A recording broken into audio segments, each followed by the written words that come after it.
Welcome back everyone. The Pixel 6 just came out and I finally got it, so let's unbox it. This is a second channel video, I guess, because I didn't have enough time to do it on my main channel. On the back we do have these little pull tabs. Now I did buy this one. Google did not send me this one, which is very interesting.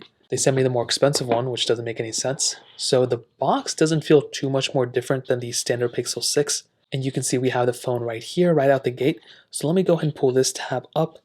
And I'm telling you right out the gate, this phone actually feels almost the same premiumness as the Google Pixel 6 Pro, which is pretty interesting. So powering it on, we'll go and power it up, and I'll go through the rest of the box. Seems to be a little bit more bezel around it. Seems to be a little bit more bezel, no curved screen either, which is the one thing I was looking at. USB Type-C at the bottom.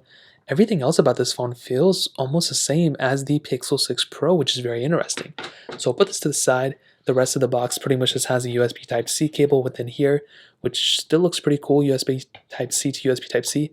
A little dongle for us to connect, I guess, USB Type-A devices.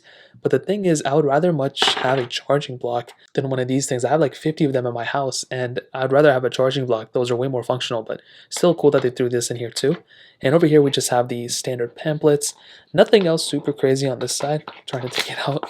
And to remind you guys, I think this phone was $599, which is actually a pretty decent price to pay.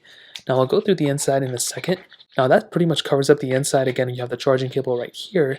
Now within the actual phone itself, you can see we have pretty much the same setup as the Pixel 6 Pro. So I'm assuming it's a smaller display. I actually don't know the specs on this one exactly, but it does feel almost the same type of premiumness. It's so crazy. You have the glass on the back, and for that cheaper price tag, I'm actually pretty surprised how at least cool this phone feels. Now, I'm going to pretty much skip through the whole entire setup. I usually get bored whenever people set up their phones and stuff, but one thing I can tell you, this phone feels way more premium than I thought, and the software in and of itself is going to be the crazier thing because it is stock Android. So that's a pretty wild thing. I'm a huge fan of stock Android, and Google has been slowly improving their software lifecycle as well. So I can now wait until this specific phone starts getting software and all that good stuff. So, I mean, I'm telling you right now, I guess it has a 90 hertz display, I believe, so this is going to look good. Like I said, I'm doing a bunch of comparisons and everything very soon.